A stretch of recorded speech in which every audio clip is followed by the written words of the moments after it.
The legend breathes again.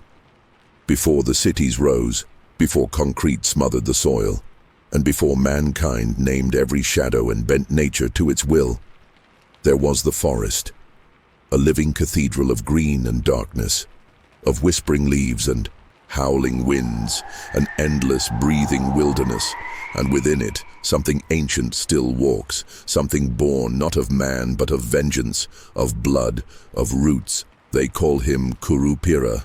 You may have heard the name. A legend passed down through generations. A spirit of the forest, a trickster, a protector. But that's what they tell the children. That's the bedtime version, the safe version.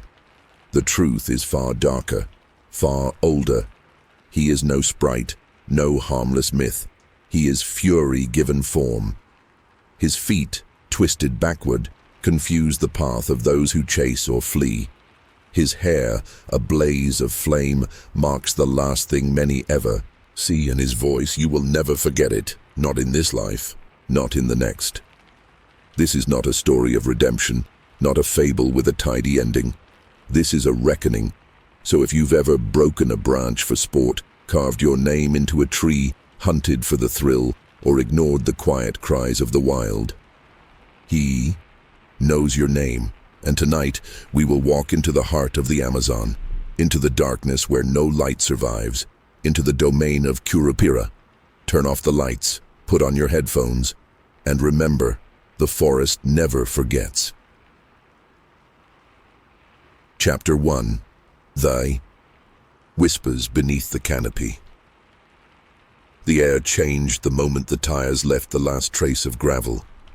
It was more than the shift from road to mud. It was like passing through a membrane. Behind them lay the known world. Ahead, only green shadows and damp silence.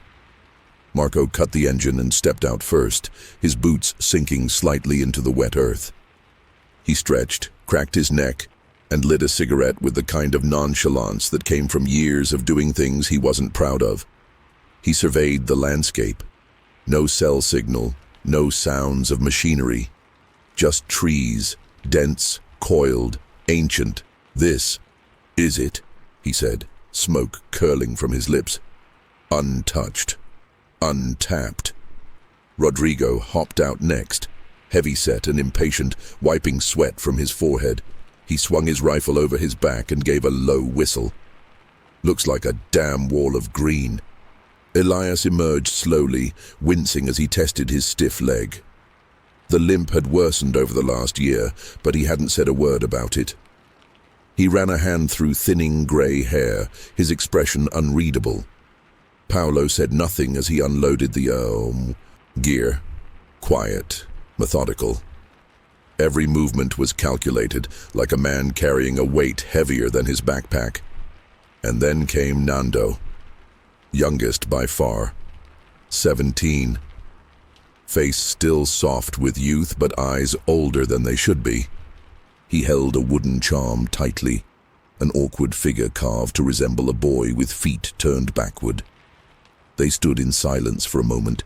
The forest towered before them, rising like a cathedral of moss and shadow. It did not welcome them. It endured them. Marco pulled out a folded map, its corners worn, its surface marked with circles and arrows. "We're cutting north," he said. 3 kilometers in, plenty of high-value hardwood. We make camp by the river bend. 3 days in, 2 days out. Simple. Simple, Rodrigo muttered. Right. They pushed forward, machetes hacking through the undergrowth. The canopy above filtered sunlight into a perpetual green twilight. Vines brushed their faces, insects clung to sweat. The air was thick, enough to drink. By mid-afternoon, they were deep enough that the sounds of the world had disappeared. No cars, no phones, no voices but their own. Only the forest remained, and somewhere within it, something stirred. The deeper they went, the more. It felt like the jungle was closing in behind them. Every few steps, they had to stop so someone could slice through a curtain of vines or duck beneath the arch of a leaning branch. The undergrowth grew denser with every meter. It was like the forest was trying to swallow them whole. Elias fell, behind early, his limp slowing him down. Marco didn't care. "Pick up the pace or fall behind," he barked. "We're not babysitting." Rodrigo didn't even glance back. He was already 20 feet ahead, enjoying the sense of dominance, cutting a path where none existed, the jungle falling to his machete. Paulo kept to himself, walking silently, eyes darting from shadow to shadow, as if he expected something to leap out. And Nando, he walked as if he was trespassing. Like every broken branch and every footprint he left behind was a sin. His grip never loosened on the charm. They crossed a creek around 4 o'clock. The water ran thick and dark, its current whispering against smooth stone. They drank without speaking. Elias washed his face. Nando crouched to refill his canteen and saw something carved into the bark of a nearby tree, a spiral. Faint, half covered in moss. But deliberate, he stared at it, suddenly cold, despite the heat.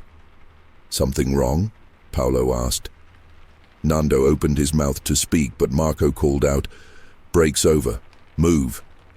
He looked back at the tree. The spiral was gone. Only bark, only shadow. They made camp near dusk, a few 100 meters from the river bend. The clearing was tight, hemmed in on all sides by thick vegetation. They slung hammocks between trees, gathered wood for a fire, and sat there, gear in a circle. Rodrigo insisted on digging a latrine trench. "Don't want jaguars sniffing your crap," he joked. Elias stayed quiet, hands trembling slightly as he unpacked his tools. Marco pulled out a bottle of cheap cachaça and passed it around. They drank in silence, the fire sputtering against the heavy air. Then Nando spoke. "What if we're not supposed to be here?" Rodrigo laughed. "Then why's the money so good?" "No, I mean, the forest. What if it doesn't want us here?" Paulo stared into the fire. "Sometimes I think the forest has eyes." Elias muttered something under his breath in Portuguese, an old prayer, half forgotten. Marco rolled his eyes. "Don't start with that native legend crap. We've got permits, coordinates, fuel, and steel. That's all we need." But the forest didn't care about paperwork. That night, as they drifted into restless sleep, something moved beyond the tree line, watching, waiting. And just before dawn, the first whisper came, a breath through the leaves. "Leave." Nando sat up in his hammock, heart pounding. The whisper was faint but undeniable, not the voice of a man, not the call of an animal, something in between, ethereal. Like the forest itself had exhaled a warning. He looked around. The others were asleep. Elias mumbled in his dreams, sweating heavily. Paulo turned in his hammock, face twisted in discomfort. Rodrigo snored loudly. Marco slept with his arms crossed, machete still close at hand. Nando slid out of his hammock and walked barefoot to the edge of the clearing. The fire had died to embers, casting long shadows over the camp. The trees loomed taller at night. There, shapes wrong in the moonlight, twisted, angular, almost human, and then he saw them. Footprints, bare, child-sized, deep in the mud, but they were facing the wrong way. The toes pointed toward him, and the heels away. He backed up slowly, not daring to blink, not daring to breathe. The air shifted, a soft giggle, childlike and distant, broke the silence. It came from the treetops. Nando spun toward the sound. Nothing, only darkness, only the endless canopy. Then the whisper came again, clearer, closer. "Go, while you still can." He didn't scream. Not yet. Instead, Nando stumbled backward into the dying firelight, his breath shallow, heart racing. He looked again, but the footprints were already softening, filling in with the moist earth as if being erased by invisible hands. He wanted to wake the others, to shout, to grab Marco and demand they leave right now. But some primal instinct told him not to speak, not to call attention. Instead, he lay back in his hammock, eyes wide open, staring into the shadows. He gripped the charm against his chest like a crucifix, silently mouthing the prayer his grandmother taught him. The words were old, older than he realized. By sunrise, the forest had changed. Birdsong didn't return. The air was thicker, sticky. Elias woke first. He groaned as he sat up, rubbing his bad leg. Didn't sleep worth a damn. Marco stretched and checked his machete. You sleep enough. We've got work to do. Rodrigo yawned, grunted, and stood. Paulo, quiet as ever, stared into the ashes. Nando didn't move, not until Marco barked his name. Up. We're moving out. We've got at least 4 trees to mark before noon. He rose, silently. He didn't mention the footprints, the voice, the giggle, because something inside him whispered a new truth. They wouldn't believe him. Worse, it would know if he told. The forest pressed in tighter that morning. Their path was harder, the underbrush thicker than the day before. What little sunlight had broken through the canopy now seemed to vanish completely, leaving them in a dim, green twilight that disoriented the senses. The GPS didn't work. Compass needles spun slowly in uncertain circles. Rodrigo grumbled under his breath as they hacked through vine-choked growth. This place wasn't like this yesterday. We came through this patch already. I remember that stump.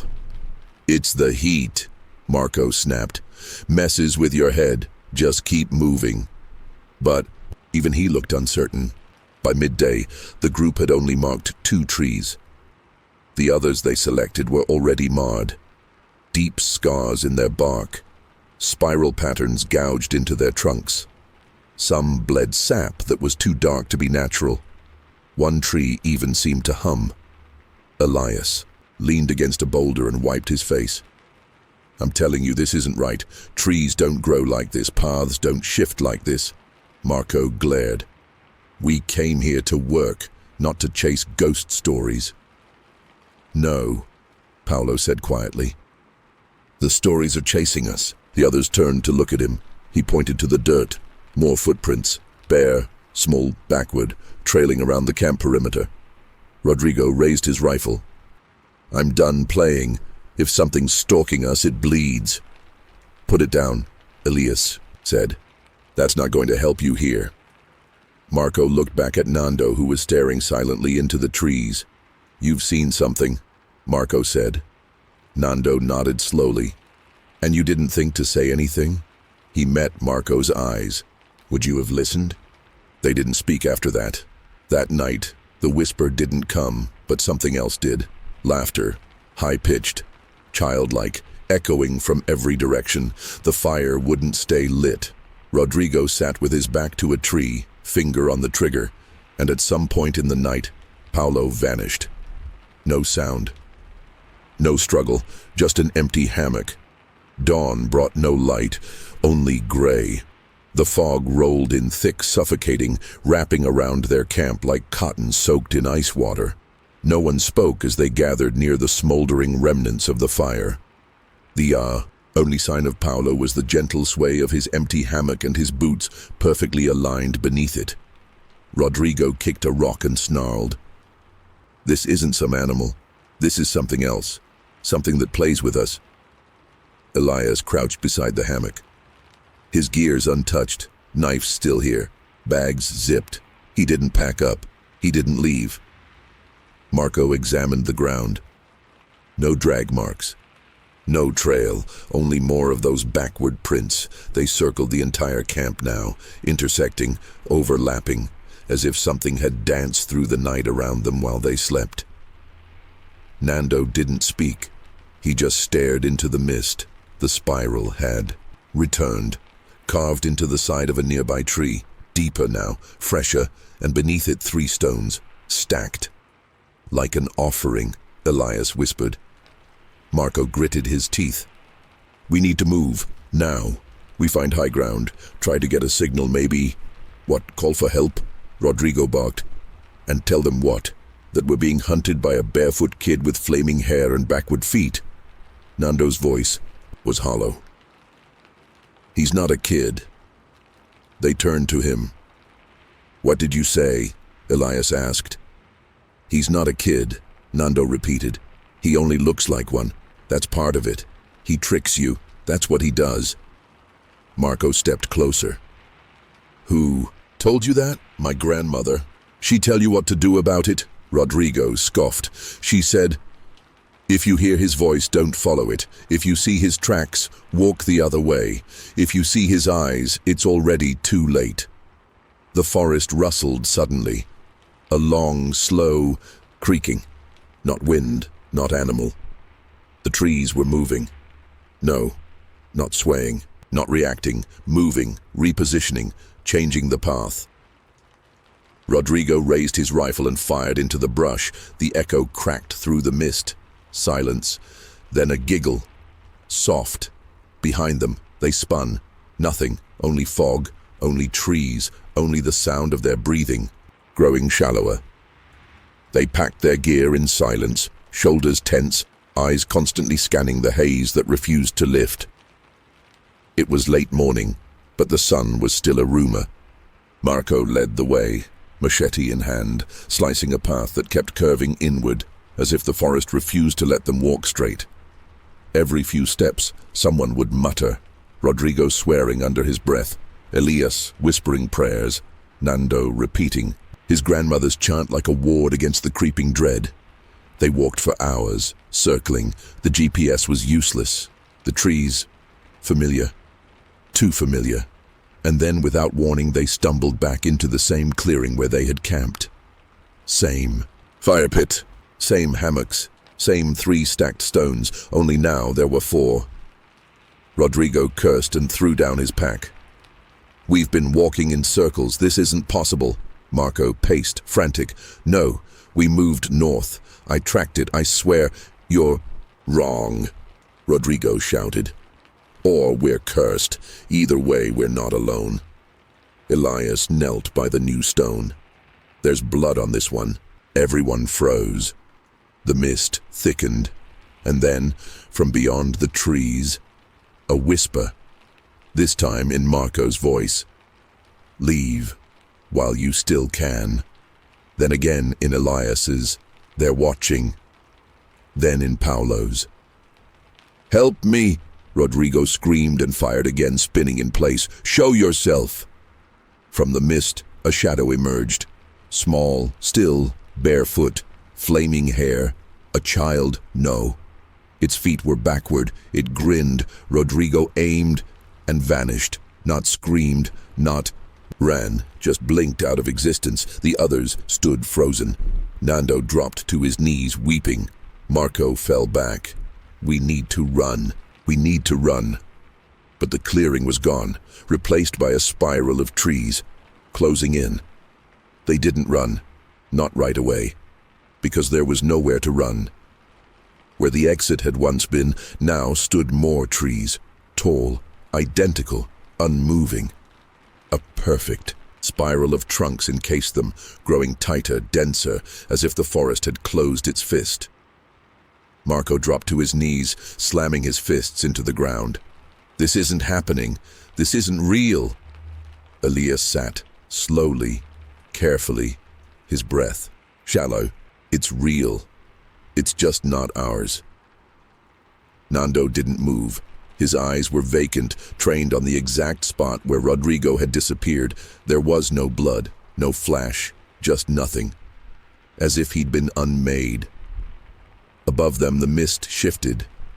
It began to move in a slow, clockwise rotation, an airborne spiral that mirrored the one formed by the trees.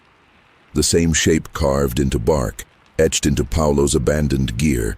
The same shape now faintly glowing on the ground beneath their feet.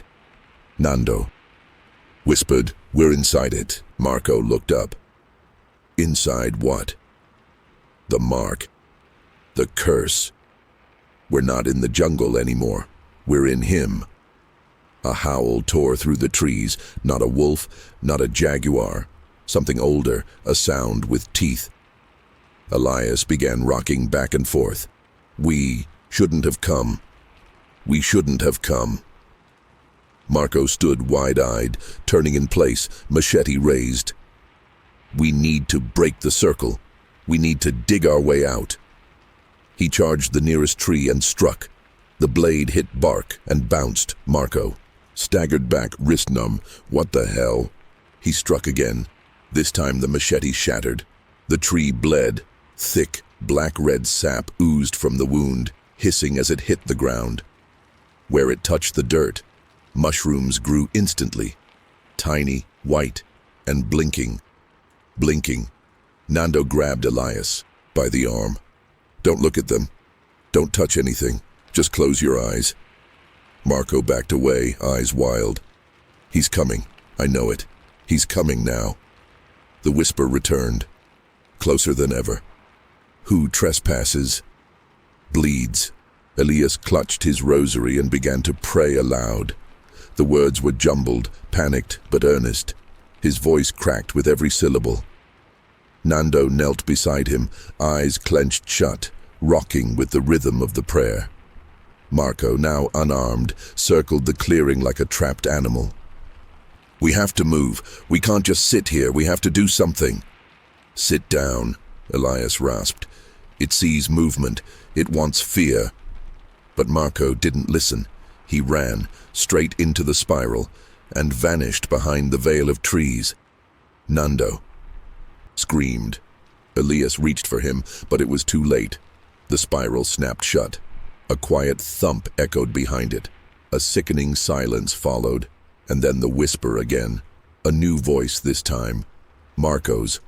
I see you. The spiral trembled and opened. Marco stood in the center, arms limp, eyes wide. He stepped forward, slowly, woodenly, the way a puppet might walk, strings pulled by a drunk puppeteer. Marco, Nando whispered. No response. The figure moved into the clearing, closer, closer still. Then it spoke.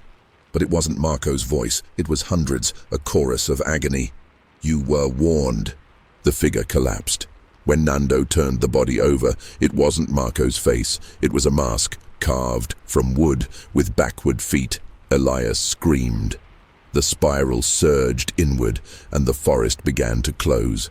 The ground beneath their feet groaned like the earth itself was exhaling.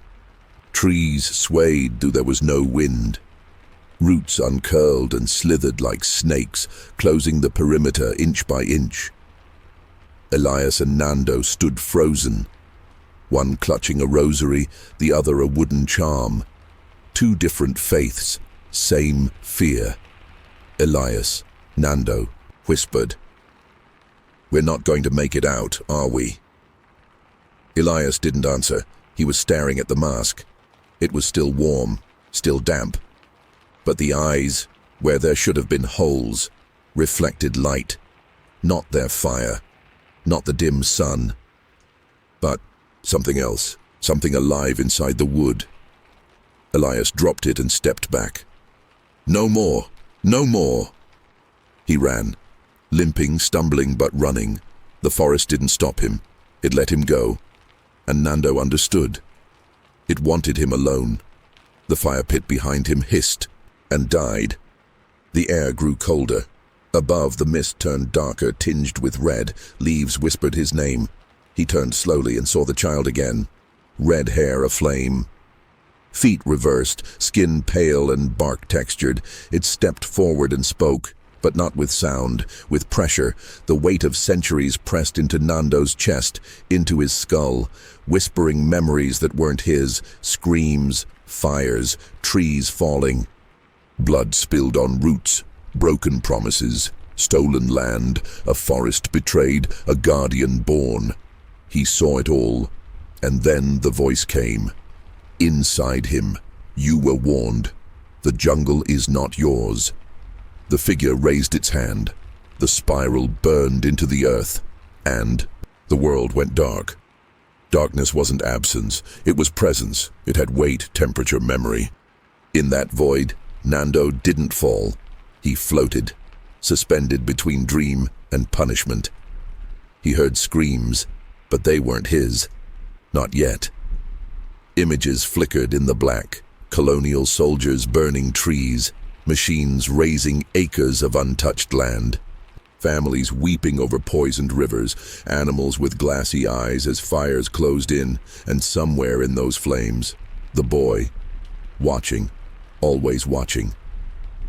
When Nando awoke, he was alone.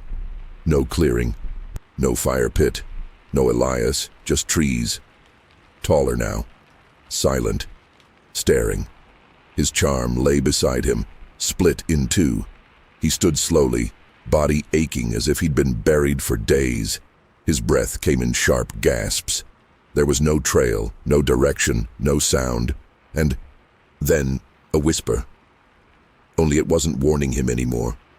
It was calling, welcoming. The spiral was no longer carved. It was blooming. Vines unfurled in perfect curves around him.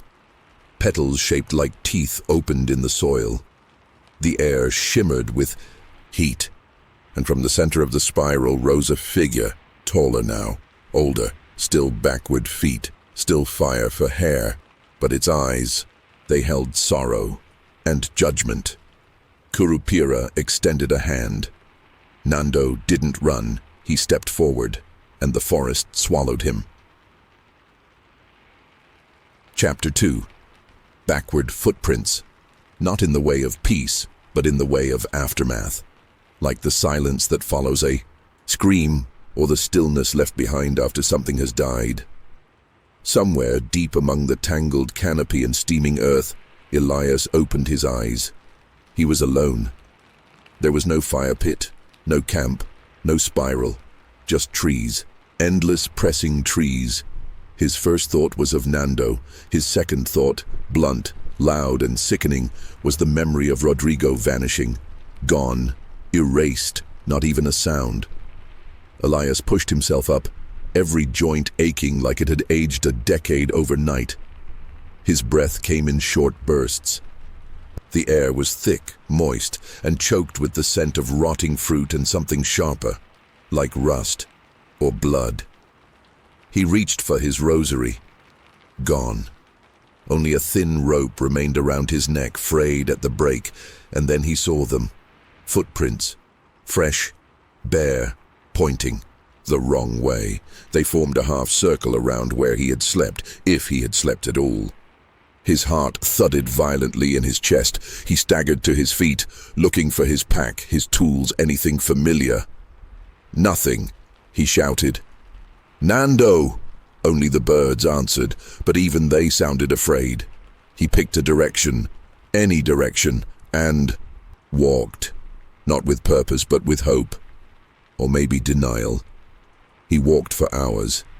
The jungle shifted as he moved. Sometimes it looked like a trail opened ahead of him. Sometimes it seemed the trees leaned closer after he passed. At one point, he stopped to rest beneath a fig tree. He drank from a small bottle of murky water he found in his side pouch. He couldn't even remember packing it. He closed his eyes, and when he opened them again, the footprints were back, around him, closer. Elias stood abruptly, nearly dropping the bottle. His vision swam for a second, the kind of dizziness that made the trees tilt and spin. He grabbed onto the trunk behind him, grounding himself, steadying his breath. The footprints, they weren't just around him. They were in pairs now. Two sets, one large, one small, both backward. They circled each other like a dance, one chasing, the other teasing, or perhaps both leading him deeper. A breeze passed through the underbrush. It carried the scent of firewood, smoke, something he hadn't smelled since that first night with Nando and the others. It was coming from the east. He followed it. He moved with the caution of prey, each footfall soft, every leaf avoided. His instincts had taken over. No more shouting, no more calls for help. The jungle had taught him, if you made noise, it listened. 30 minutes passed. Maybe more. Then, up ahead, through a curtain of hanging moss, a glow. faint, flickering, a fire. He parted the vines and froze. There, sitting alone beside a smoldering flame, was Nando, alive, but not well. His eyes were glassy, his skin pale, lips cracked and bleeding. He was carving something into the dirt. Elias crept forward. "Nando?" The boy didn't respond. He just kept drawing, circles, spirals, dozens of them, each one starting at the center and spiraling outward and outward and outward. Elias stepped closer, his breath caught somewhere between hope and dread. The fire crackled low, as if it too were afraid to burn too brightly. "Nando, it's me," he said softly. The boy's hand stilled, but he didn't look up. "I tried to find you," Elias continued. "You disappeared. Marco, Rodrigo." Still, no response. Elias crouched beside him. The spirals etched in the dirt vibrated faintly, like something beneath the earth was breathing through them. "You have to come with me," Elias said. "We need to get out of here." Nando's lips parted. "They're not dead," he whispered. "What?" Nando looked at him for the first time. "They're not dead," he repeated, eyes glinting strangely in the firelight. "They've just been changed." Elias backed up slightly. "What do you mean?" Nando's head tilted, slow and unnatural. "He doesn't kill you. He turns you into something else." A gust of wind rushed through the clearing. The fire hissed violently, nearly going out. From the shadows came laughter. Low, mocking, familiar. Rodrigo's. Elias stood, spinning toward the sound. "Rodrigo?" Nothing, just vines and mist. Then, on the other side of the clearing, a silhouette emerged, broad shoulders, a bent rifle, and a slow, stuttering gait. Rodrigo. But his eyes were black, and his feet pointed backward. Elias stumbled backward, mouth dry, heart hammering against his ribs. "Rodrigo?" he repeated, this time more a plea than a question. The figure stepped into the glow of the firelight. Its face was Rodrigo's, but twisted, stretched taut like dried leather. The eyes were pits of polished obsidian, reflecting nothing, no soul, no thought, just hunger. Behind Elias, Nando had gone still. Rodrigo's mouth opened slowly. "You left me," it said. Elias shook his head. No, we tried to find you. You were just gone." "You left me," the voice repeated louder now, as if coming from somewhere beneath the ground. Rodrigo raised the broken rifle, but not to fire. The barrel bent backward like a branch. From its hollowed interior, vines spilled out, twitching and writhing. Elias raised his hands. "Please." Rodrigo lunged. Nando screamed. The vines struck like whips, wrapping around Elias's arms, chest, legs. He hit the ground hard, gasping. The air ripped from his lungs. He struggled, but the more he fought, the tighter they pulled. Rodrigo stood over him now, breathing slow and shallow, like he was remembering how lungs worked. Nando rushed forward, grabbing a burning branch from the fire. "Get away from him," he shouted, swinging wildly. The flames met the vines. There was a high-pitched screech, not from Rodrigo, but from the trees. The vines recoiled. Rodrigo blinked. Once, twice. His eyes flickered with recognition. Then he turned and ran into the forest, moving with unnatural speed, vanishing into the dark. Elias coughed violently, curling onto his side. Nando dropped the branch and fell to his knees beside him. "Are you okay?" Elias nodded weakly. We need to go, now." And behind them, just out of view, the spiral burned fresh into the dirt again. They didn't speak for a while. The jungle around them was trembling, as if reacting to what had just occurred. The trees groaned under invisible weight, and the leaves above rustled even though the air had gone still. Elias leaned against a tree, wincing as he tore strips of fabric from his shirt to wrap around his raw wrists and ankles. The vines had left burns, thin black welts that throbbed under his skin. Nando sat beside him, holding his knees to his chest. His face looked hollowed, older. The boy who had followed them into the forest was almost gone now. "I saw him in my dreams," Nando said quietly. "Rodrigo?" Elias asked. Nando shook his head. "Curupira. He doesn't chase, he lures. He waits for you to make the wrong turn. Then he turns everything around." Elias looked into the fire. "We already made the wrong turn, didn't we?" Nando didn't answer. In the distance, the sound of drums, soft, rhythmic, faint. They looked at each other. "Do you hear that?" Elias whispered. Nando nodded slowly. "It's the heart of the forest. That's where we're being taken." Elias stood. "Then we go the other way." "Doesn't matter which way we go," Nando said, rising beside him. "We're already inside the spiral." He pointed to the ground beneath their feet. A thin layer of ash from the fire had revealed it, a perfect spiral etched beneath them, visible only now that they had disturbed it. And it was pulsing. The spiral beneath them grew warmer. Elias backed away first, eyes fixed on the ash-lined pattern pulsing with faint red light. "We need to move. Now." Nando hesitated, staring down as if mesmerized. Then he blinked, shook his head, and followed Elias into the jungle. The moment they stepped outside the circle, the fire behind them died. No smoke, no hiss, just gone. They pushed forward, unsure of direction but moving on instinct, away from the drums, away from the pulsing spiral, away from whatever might be watching in. The trees. For a while they made progress. The jungle was still thick, but the undergrowth didn't resist as much. The light grew a little brighter, the air a little cooler.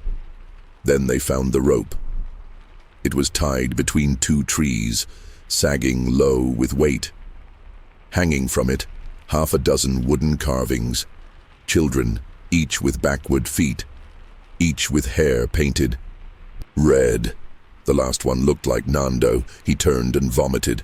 Elias reached out and gently pushed the figurines aside, revealing what was behind them, a hollow tree cut open like a door.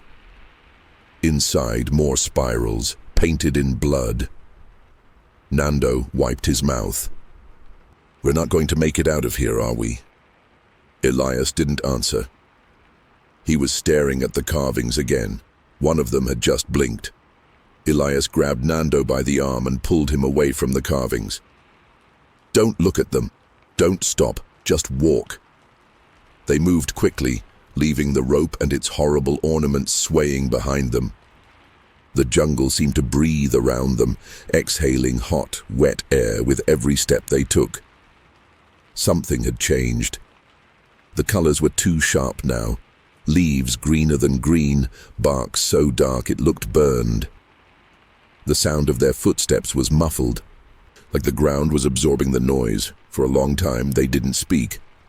Eventually, Elias broke the silence. "We're not just lost in the forest anymore." "I know," Nando said. "We're lost in him." The word hung in the air like a curse. Him. Curupira. The deeper they walked, the more the jungle transformed. Trees leaned toward them, twisted, unnaturally. Some had faces in their bark, faint outlines of eyes, mouths screaming silently. Others dripped sap that smelled like rot and cinnamon. Then, ahead, they saw light, a clearing, but not a natural one. Stone columns rose from the earth in perfect symmetry, 6 in total forming a circle. Carvings spiraled up their length. Symbols, spirals, eyes, children with mouths sewn shut. At the center of the stone circle was a mound of dirt, freshly dug. Nando whispered, "It's a grave." "No," Elias said. "It's a door." Because something was knocking. The knocking was soft. At first, so soft it might have been imagined. But with each passing second, It grew clearer. 3 slow, deliberate thumps from beneath the earth. Elias and Nando froze. The mound trembled, and then the dirt cracked.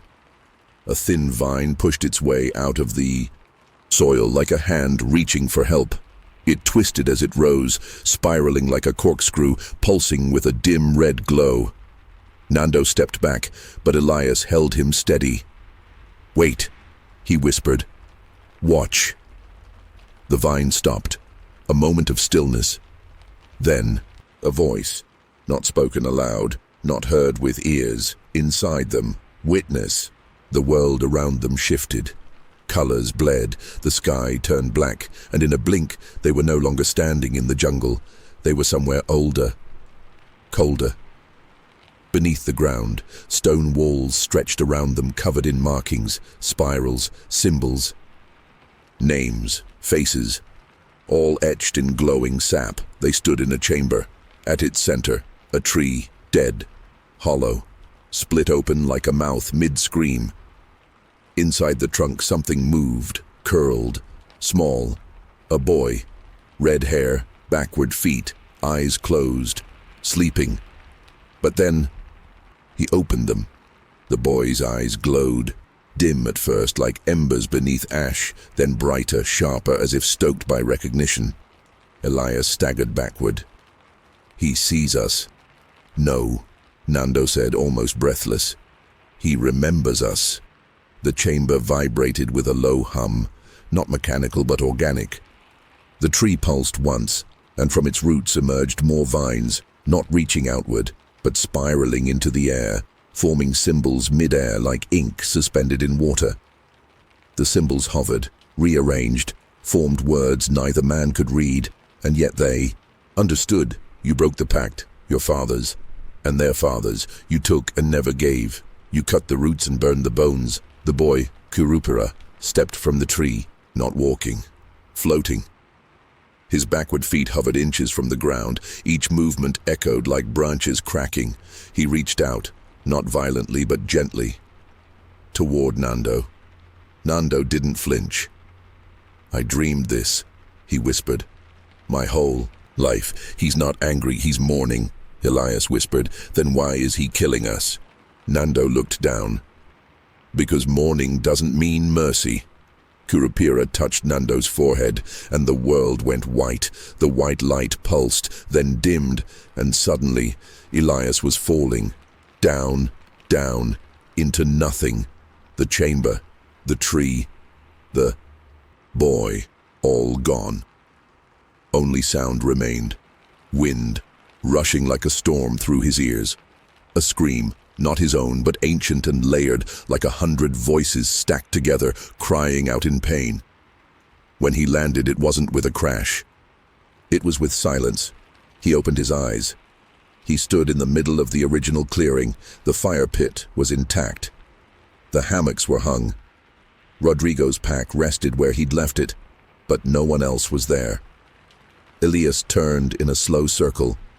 Had it all been a dream? A hallucination? Then he saw it. Nando, sitting alone at the base of the Samauma tree.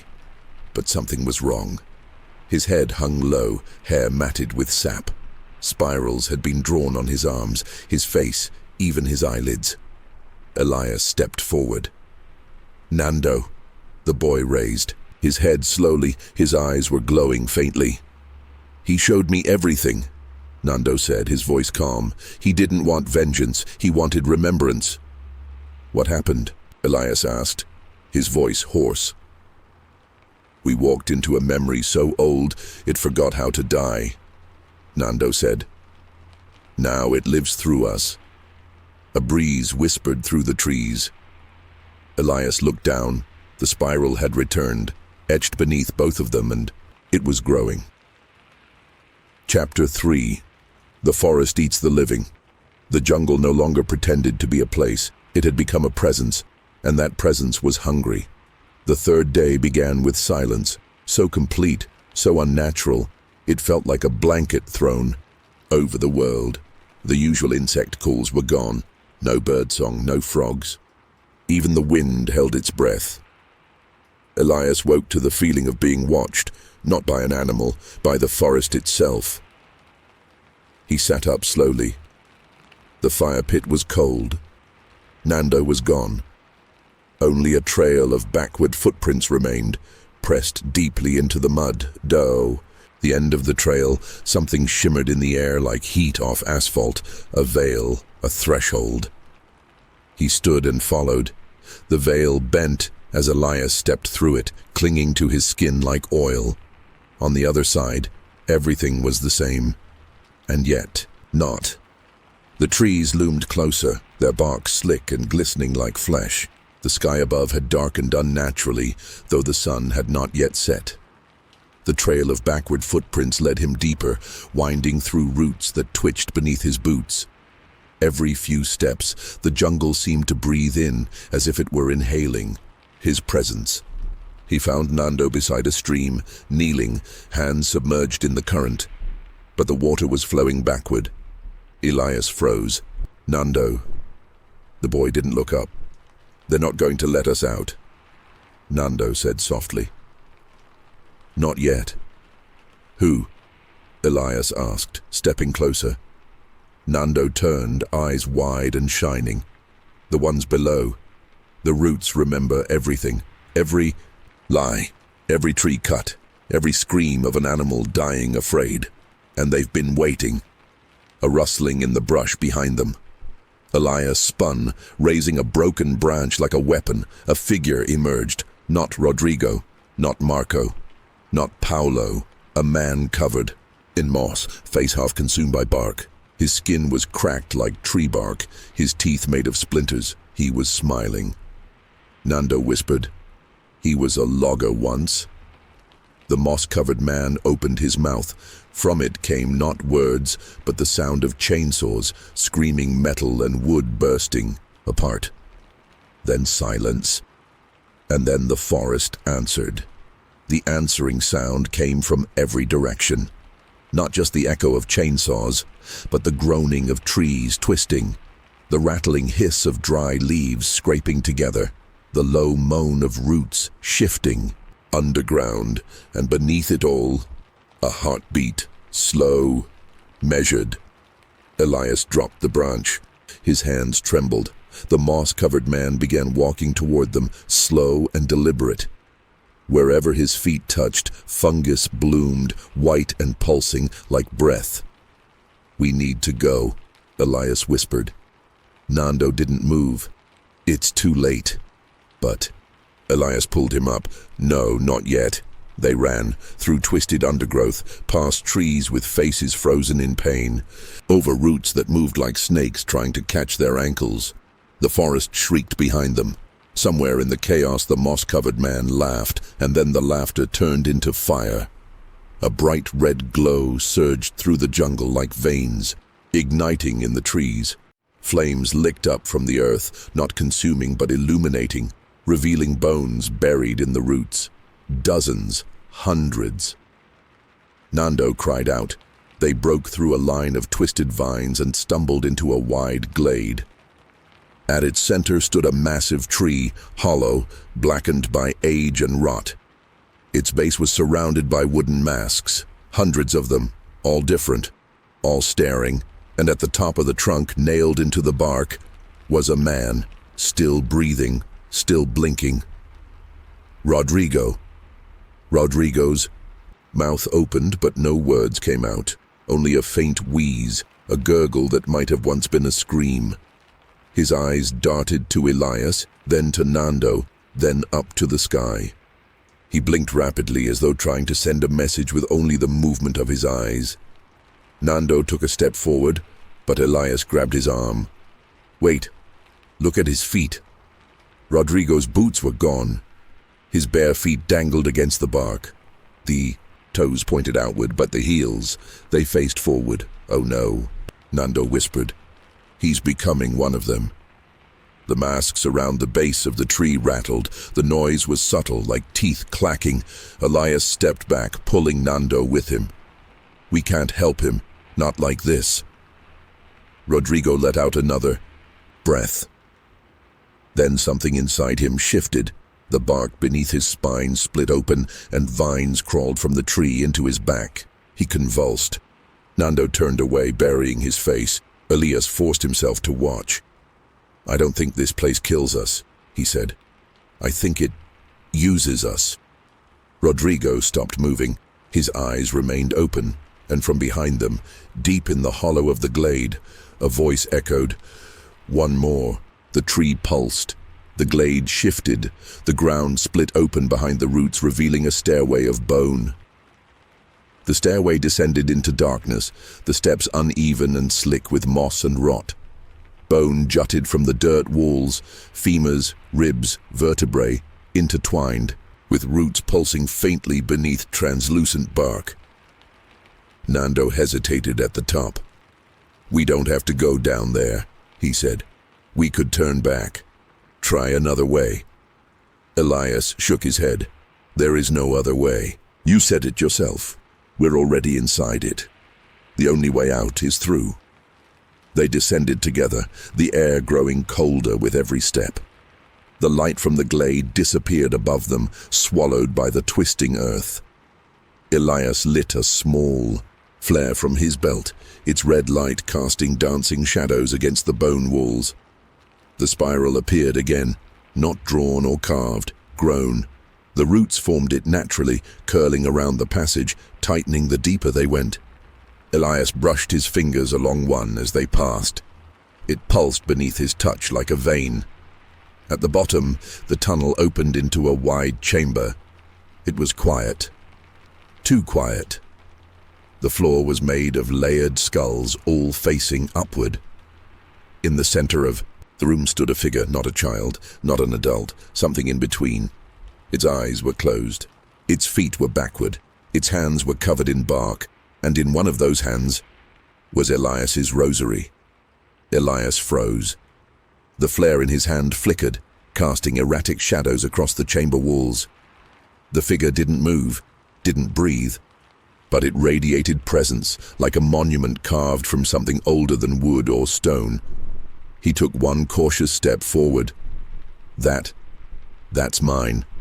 The figure opened its eyes. They weren't red. They weren't glowing. They were mirrors.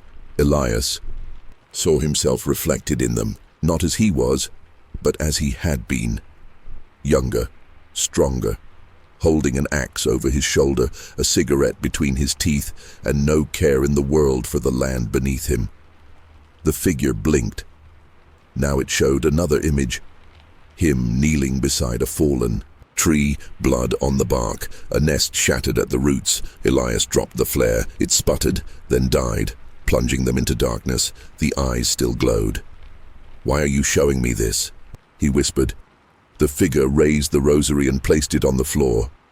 Then, in a voice that sounded like roots cracking beneath centuries of pressure, "Repentance is not enough." Behind them, the bone walls began to shift, and from above, something began to descend. It wasn't a creature, it was a shape, a mass of roots and bone woven into something vaguely human, arms too long, spine too twisted. It descended upside down, slowly, its limbs folding in impossible ways. Elias and Nando backed into the center of the chamber.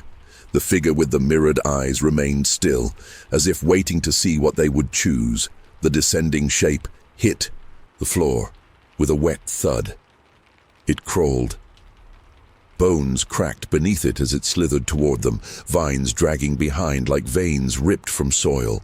Its head tilted, revealing a face, blank, featureless except for one mark, a spiral, etched where its mouth should be. Elias reached for the rosary on the floor. The moment his fingers touched it, the mirrored-eyed figure raised its hand.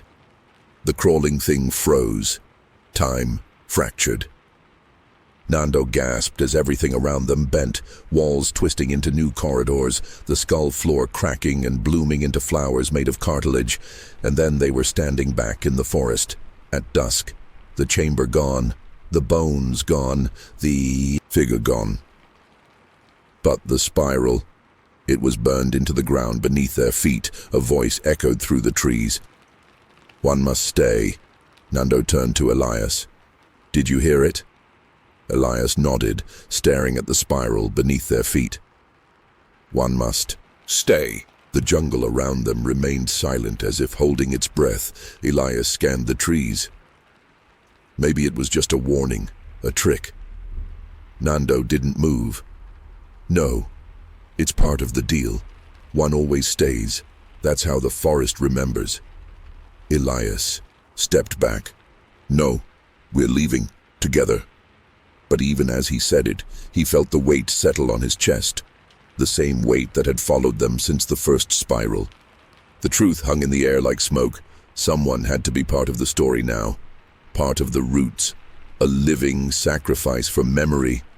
The forest whispered again, only this time it wasn't a voice. It was emotion.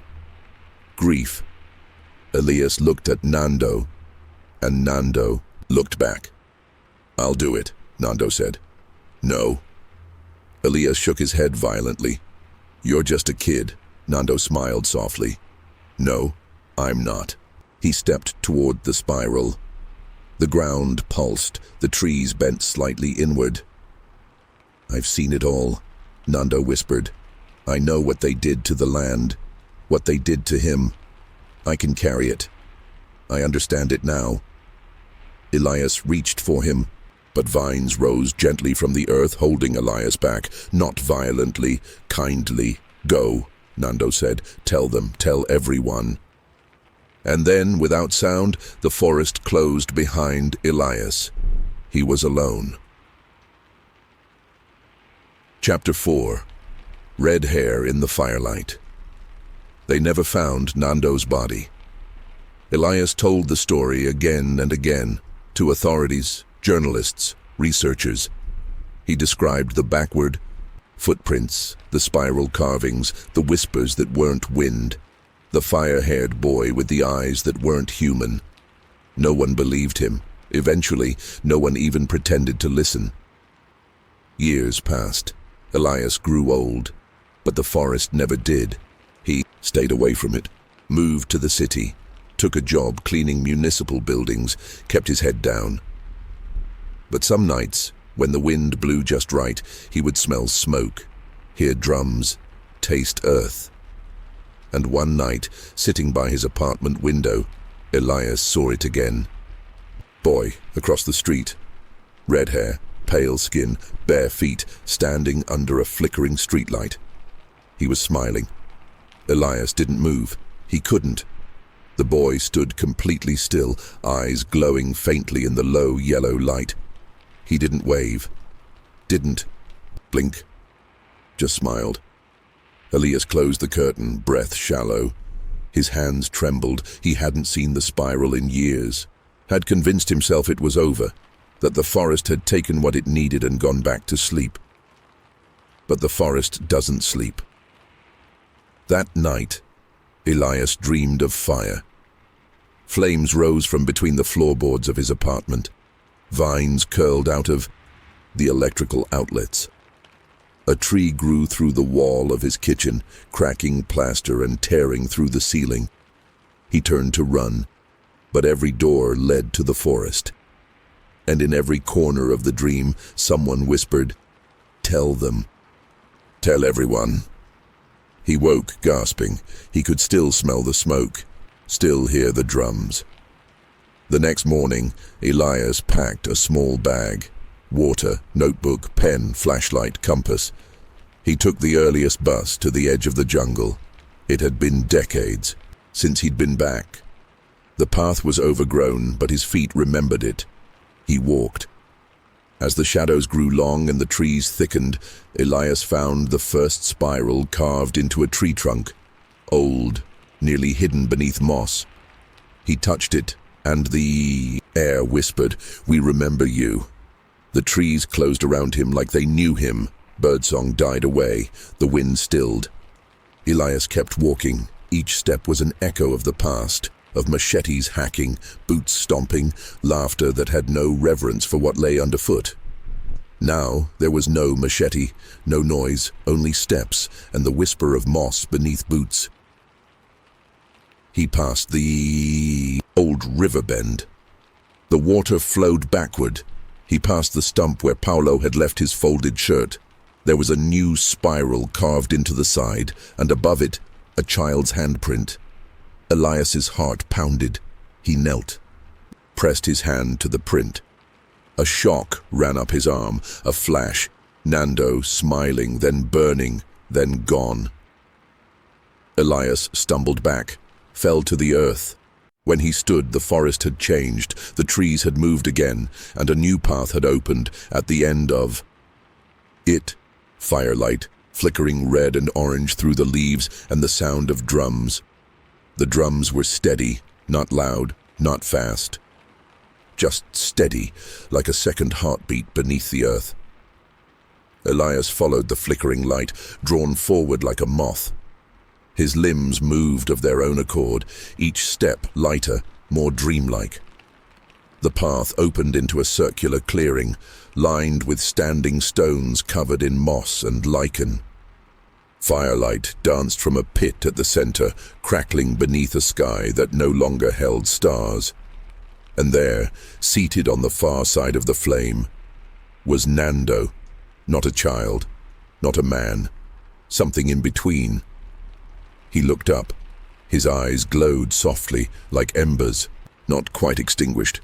"You came back," he said. Elias stepped forward. "You're alive." Nando nodded.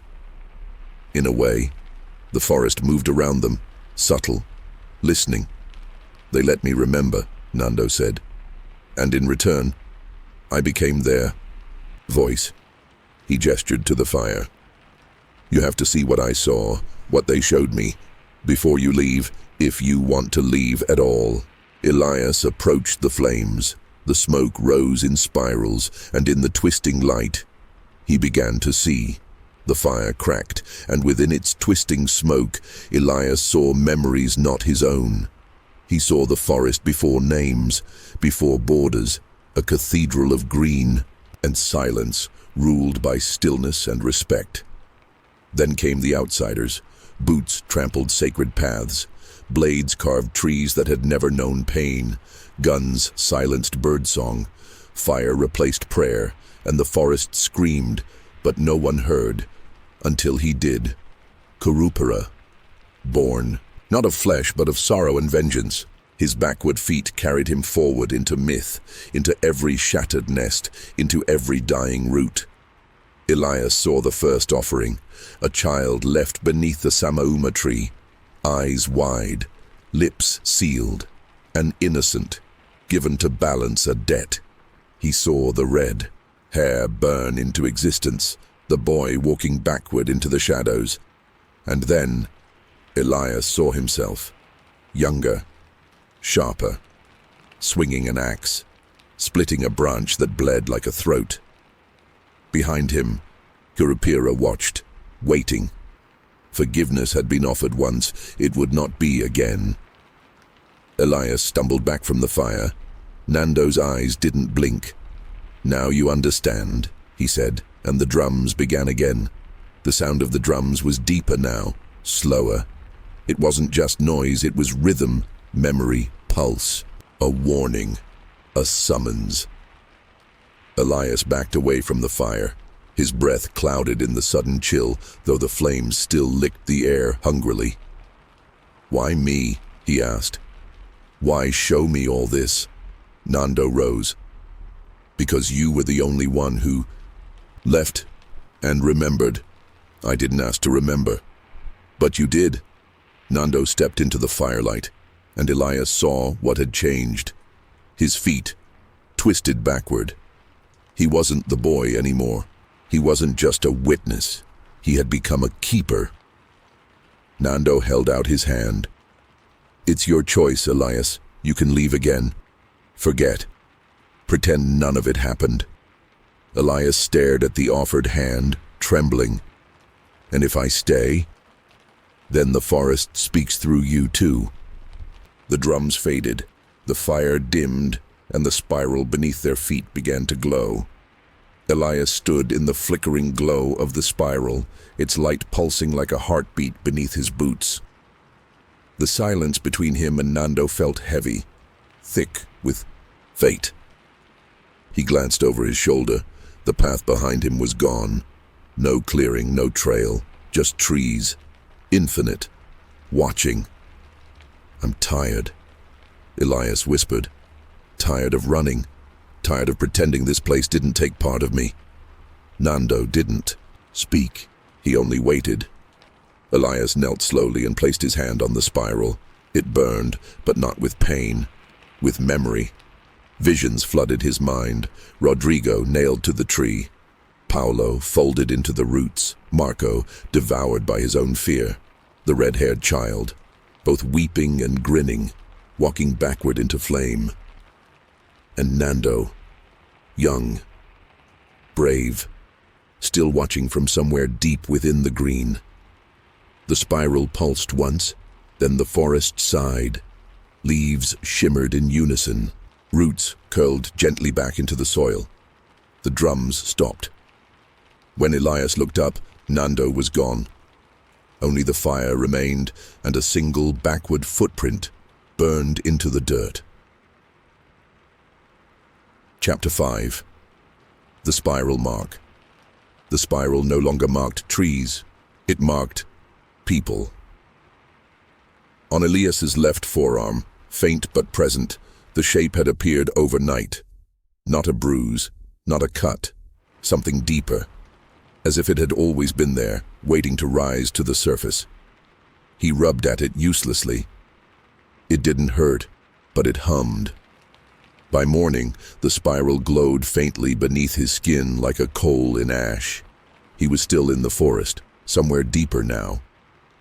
The trees around him grew so closely together, their branches twisted into one another like ribs.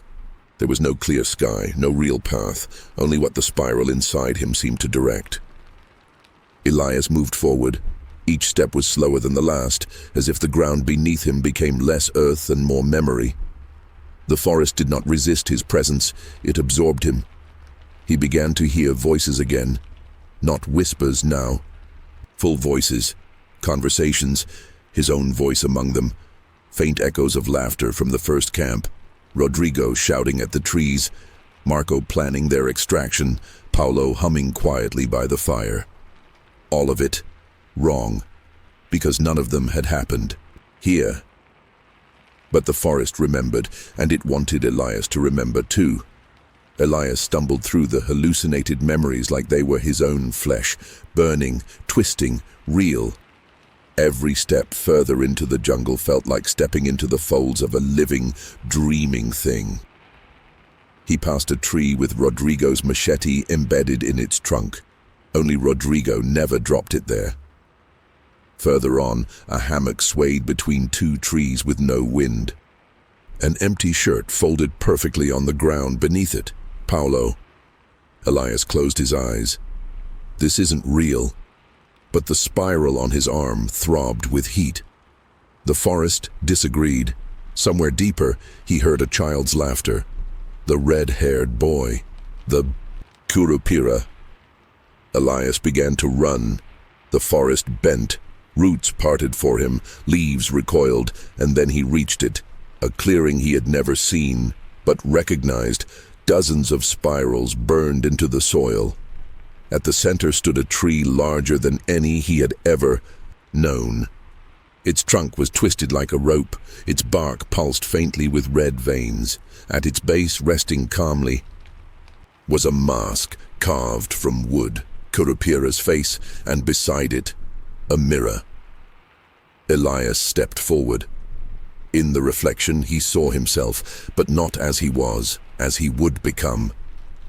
The face in the mirror stared back at him with eyes like smoke. They were his eyes, but deeper, hollowed out by sorrow, etched with spirals that ran down his cheeks like war paint. His reflection blinked and smiled. Elias recoiled, but the forest wouldn't let him turn away. Behind the mirror, the great tree groaned. Sap oozed from its knots, dark, thick and sweet-smelling like decay. It slid down in rivulets, forming words on the bark. "You came back." Elias dropped to his knees. "I didn't want this," he said. The sap responded, reconfiguring slowly. Neither did he. A wind rose through the clearing, hot and strange. The leaves above shimmered and whispered. Spirals danced in the canopy. The mask beside the mirror shifted. It turned on its own, faced him, and spoke, not aloud, but into his bones. "Will you carry it?" Elias shook his head. "I'm not him." "No," the sap spelled. "You're you. Choice. Again. Always." He looked to the spiral on his arm. It pulsed once, then went still. The forest waited. Elias stood. The weight in his chest was no longer fear. It was recognition. He wasn't being hunted. He was being asked. The forest did not beg. It did not plead. It offered, and Elias at last understood. He reached out and touched the mask. It was warm. It pulsed once, like a heartbeat. And then it dissolved, into light, into ash, into memory, spiraling into him. His knees buckled. The mirror shattered without a sound. The tree groaned, not in pain but in release, and then he was on the ground, gasping. The spiral on his arm glowed white-hot, then dimmed. When he looked up, the clearing was gone. No tree, no carvings, only vines parted before him. A path. Elias stood, older now than he'd ever been, yet stronger. And he walked. The forest didn't resist him. It remembered him, because now he remembered it. The vines led him to a place he had never seen, yet one that felt impossibly familiar. A wide, sunlit basin in the heart of the forest. The trees here did not leer or whisper. They stood tall and silent, guardians rather than prisoners. At the center of the basin was a pool, still, deep, blacker than night. Elias stepped to its edge. His reflection greeted him. The spiral on his arm now ran from his shoulder to his wrist, etched into his skin like a vine that had always grown there. He looked older, but not frail. Weathered, rooted. Birdsong returned in faint echoes. A breeze stirred the leaves. The forest breathed evenly, as if at peace. From the pool's surface, ripples formed. A voice rose, not a whisper, not a command, a memory. "You carry us now." Elias fell to his knees. Tears welled in his eyes. Not from sorrow, from release. For the first time in decades, the burden was shared. The spiral was no longer just a mark, it was a promise. Elias stayed by the pool for what felt like hours, perhaps days. Time softened in this place. It unraveled. When he stood again, the forest did not press in on him, it bowed. The path forward was no longer tangled or hidden. A soft trail opened beneath his feet, petals falling silently from unseen branches overhead. He walked calmly now, unafraid. The spiral thrummed in his skin, a gentle reminder that he was no longer trespassing. He belonged. And yet, not all was done. He sensed it before he saw it, an opening in the trees ahead, an aura of cold. When he entered the glade, the light dimmed. Before him stood a massive altar of roots, bones, and broken tools, axes rusted through, chainsaws cracked in half, helmets with vines bursting through their visors. The forest had kept everything. Elias approached slowly. His gaze fell on a rusted metal tag still half buried in the moss. Marco's name, then another. Rodrigo, Paulo. Names offered to memory. But one name was missing. His. And beside the altar there waited a final stone. Blank. Ready. Elias knelt before the altar. His fingers hovered over the blank stone. It was smooth, untouched, but ancient. The forest had left it clean, not because it was new, but because it was waiting. He picked it up. The moment his skin touched it, the spiral on his arm brightened. A name began to burn itself into the stone's surface. Not carved, not written, but grown from within like a seed cracking open. Lias. He didn't cry. Instead, he exhaled, and the forest exhaled with him. A gust of wind blew through the glade, rustling the vines, shifting the bones, and stirring the petals on the path behind him. For a moment, Elias swore he could hear the laughter of the others, not mocking but gentle, familiar. Then the altar changed. A new layer of vines crept up from the ground, wrapping around the stone, sealing it in place beside the others. Memory was complete. The spiral on Elias's arm faded, but it didn't vanish. Instead, it settled, like a root finally taking hold. Elias stood slowly. The glade had gone still, as if satisfied. No whispers, no drums, just the sound of life breathing around him, the gentle flutter of insects, the distant trill of unseen birds, and the wind weaving its way between ancient trunks. He turned and followed the path out. It was clearer now, straighter.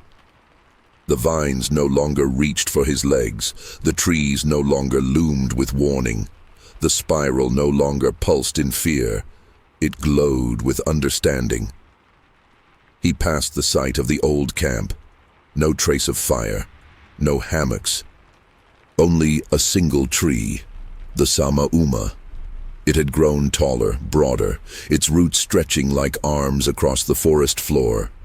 And there, carved near its base, were the spirals, hundreds of them, each one slightly different, each one telling its own story.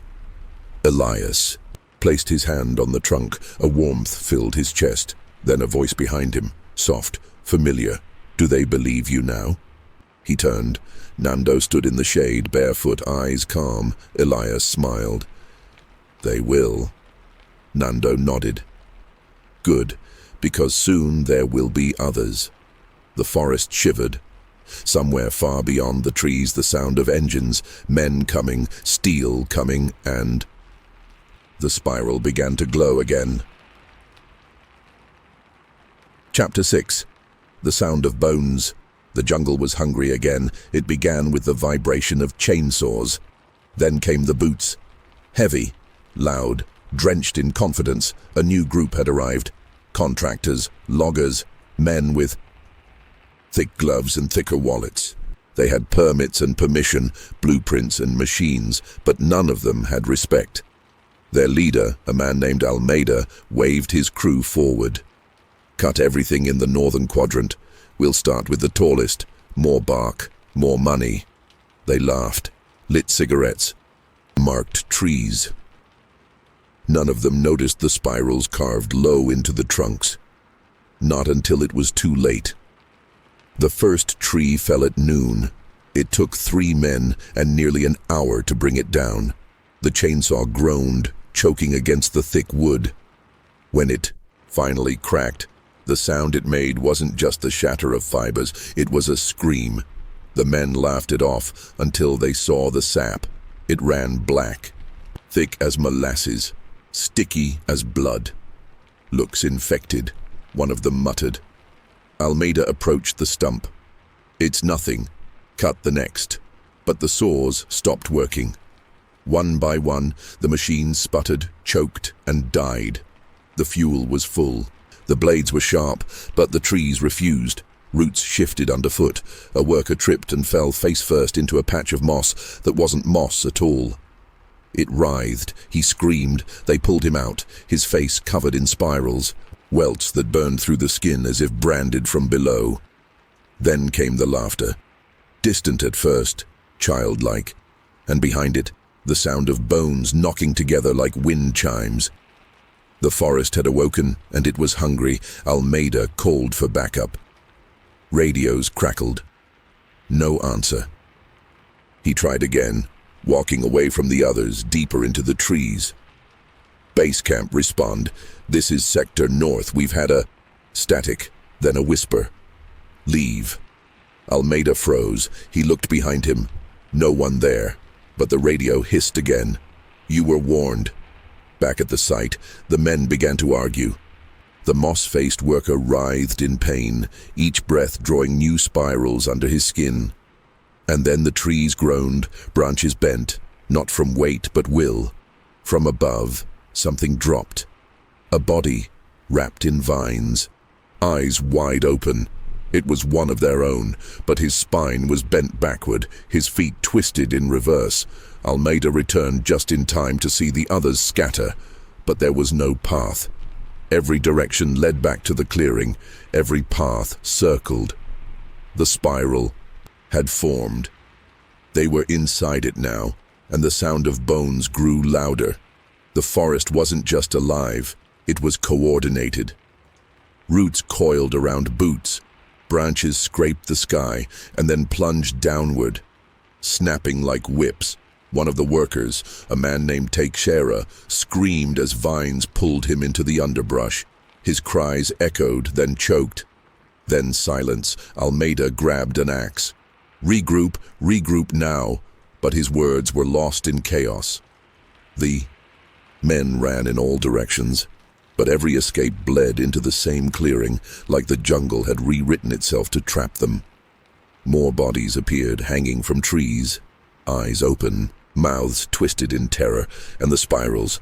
They began to form in the dirt, glowing faintly, pulsing. Each one marked a soul. Almeida stood alone now, surrounded. Drums rose from the deep woods, slow and heavy. A figure stepped out of the mist.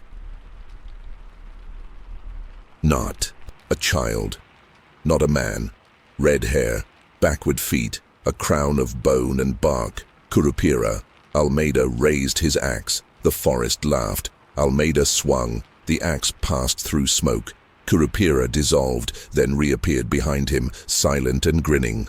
Almeida spun. Swung again, teeth clenched.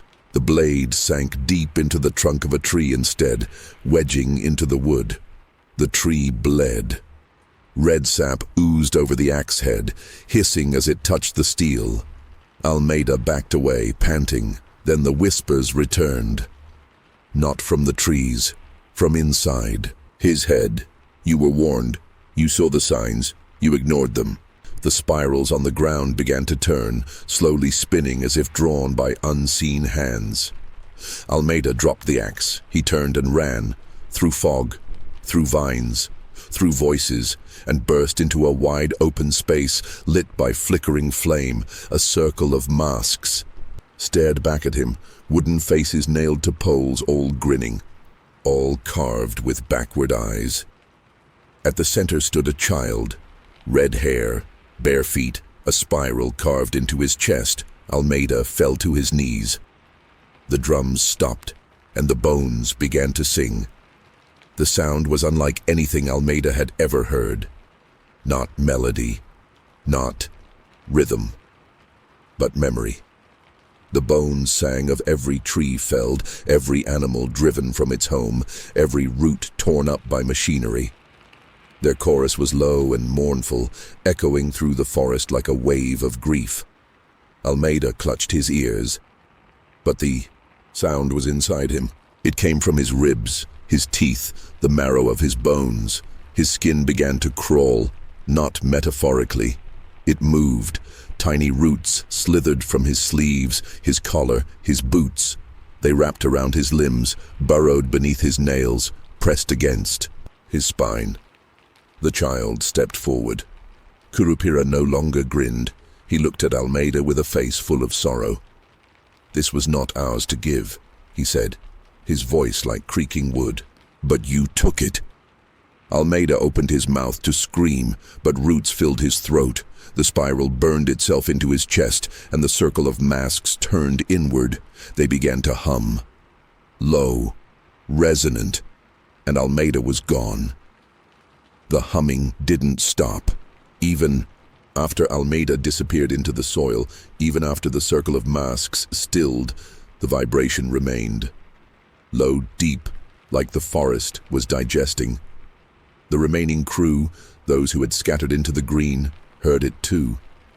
It haunted their steps, echoed in their stomachs, made their bones feel brittle. Some tried to run. They found themselves at riverbanks that flowed backward, trails that looped back to their own footprints.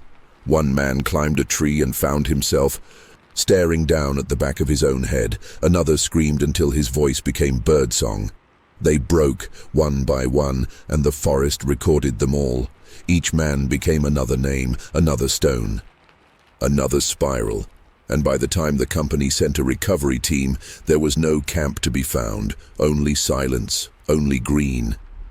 And somewhere deep beneath the roots, the bones kept singing. Weeks passed. Satellite images showed only forest, no sign of machinery, no heat signatures, no movement. What had once been a clearing was now a perfectly healthy thicket, unbroken, undisturbed. The company filed a report. Natural disaster. Structural failure, heat exhaustion, hallucinations. But a few men on the inside, analysts, environmental engineers, knew something didn't add up.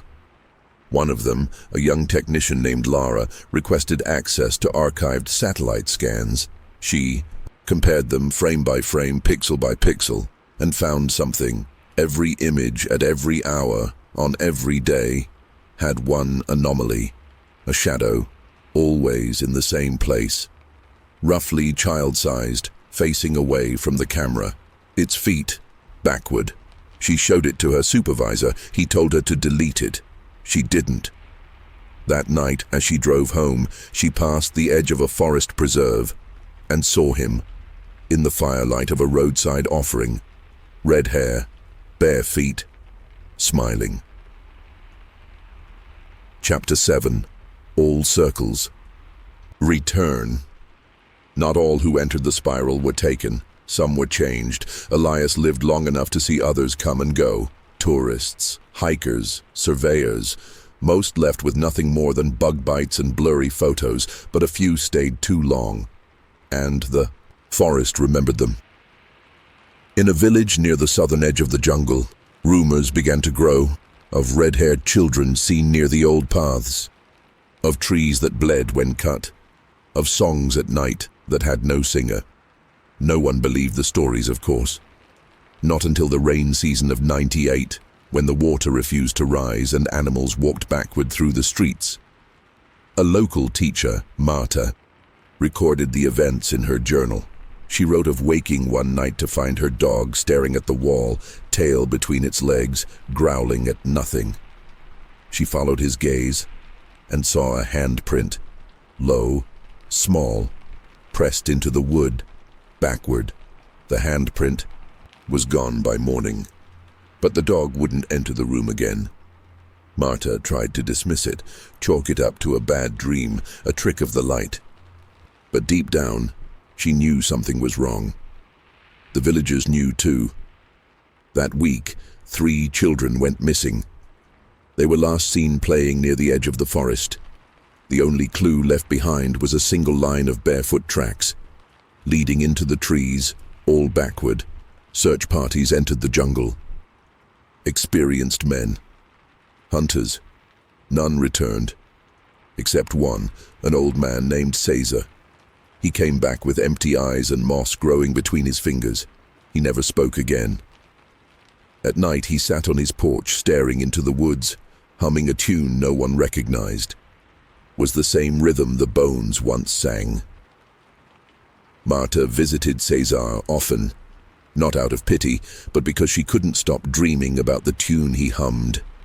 She started hearing it in the wind, in dripping taps, in the clicks of her classroom projector. Always the same 3-note rhythm. One day she brought him a recorder. He stared at it blankly. Then, slowly, he reached out with one moss-covered finger and pressed the button. What came through wasn't just the humming. It was voices, whispers, layered like leaves, men calling for help, children laughing, a boy crying quietly. The sounds of trees cracking, chainsaws sputtering, and beneath it all, the spiral's rhythm. Marta played it for the police. They confiscated the recorder. 2 days later, the station burned down. The forest didn't take blame. It didn't need. It had already marked the village. Children began waking with dirt under their nails. One girl, barely 7, started drawing spirals on the walls of her home, always in groups of 3. When her parents tried to stop her, she smiled and said, "They told me I'm helping it remember." Another child was found asleep in the church garden, curled beside a mound of mushrooms arranged in the shape of a footprint, reversed.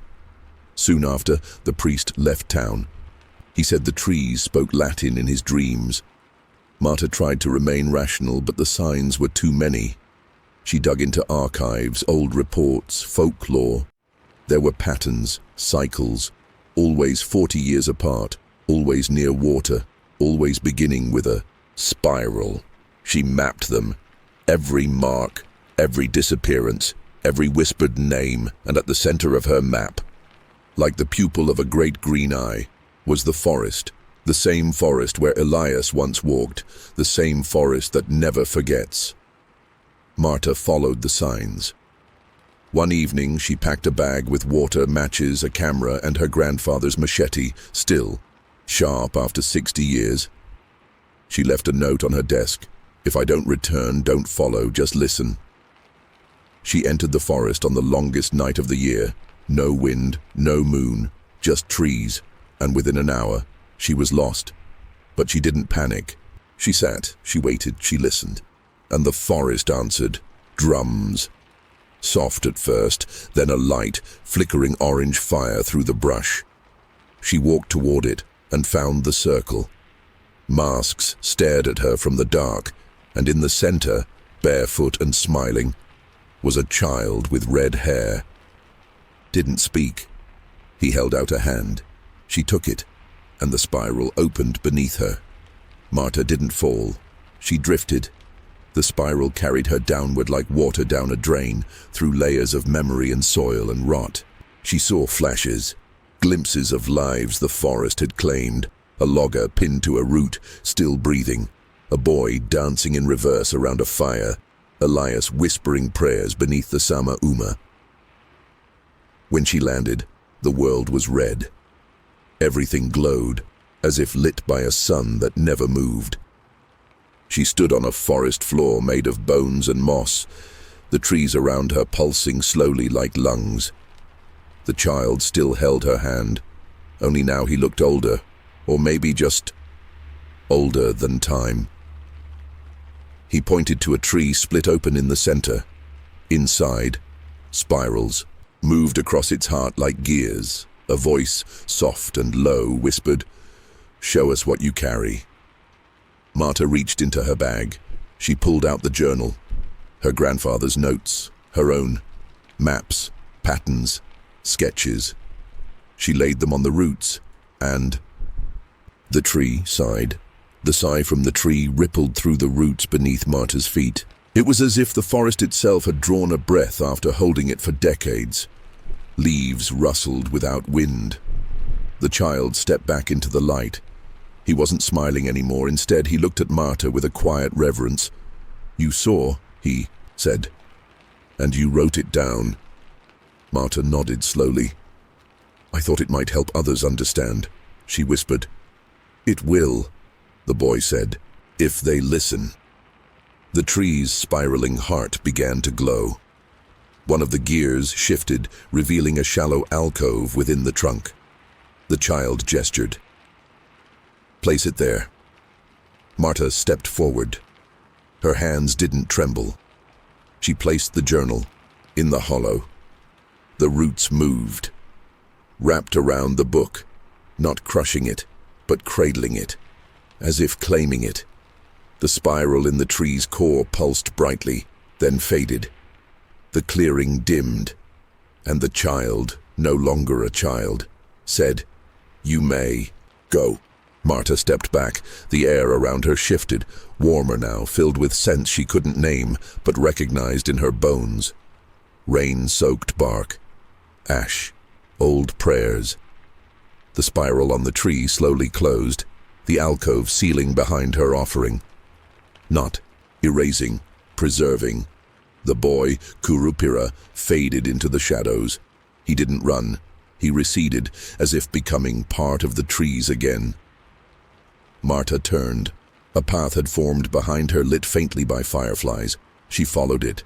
Each step took her higher, as though she were climbing out of something deep, not just the forest, but memory itself.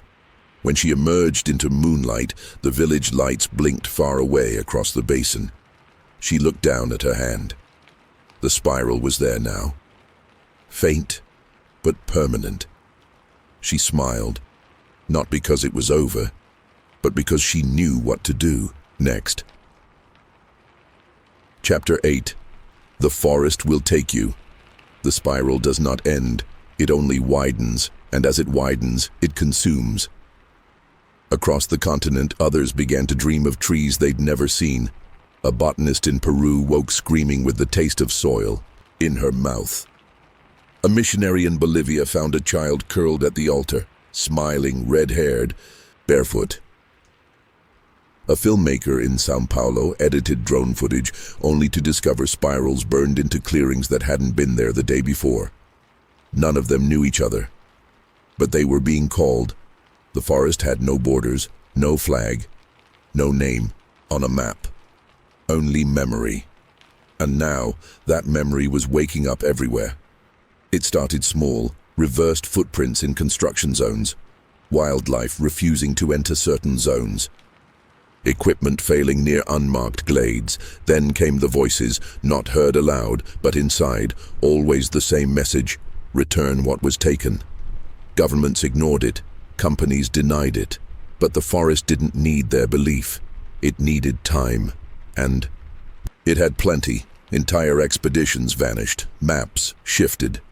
Trails once carved by GPS and satellite now led into nothing, only to loop back on themselves or end in spirals of roots and teeth.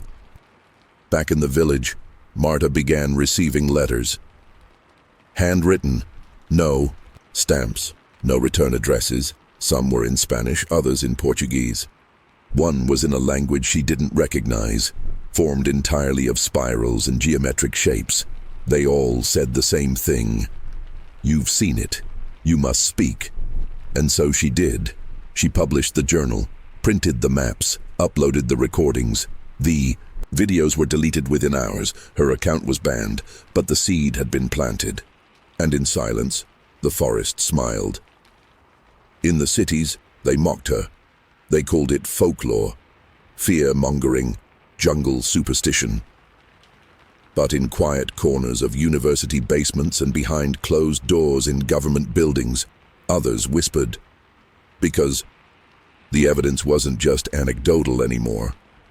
Seismographs showed patterns beneath untouched land, spiraling movement where there should have been stillness.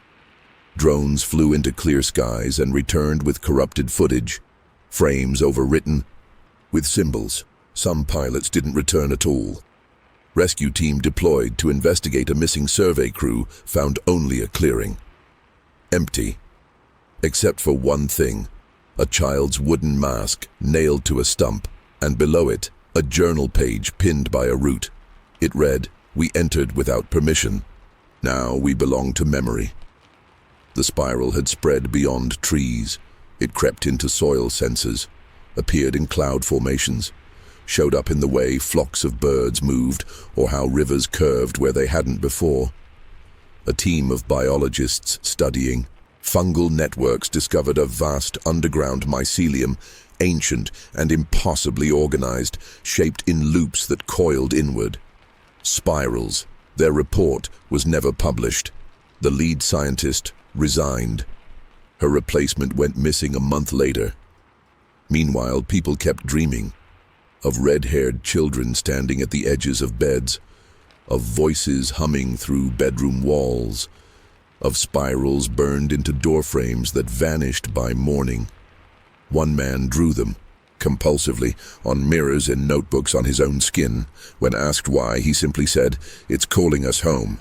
And the forest waited, because it knew they would come. They always do. In the heart of that silence, deep where no machine could go, the forest prepared. Roots retracted.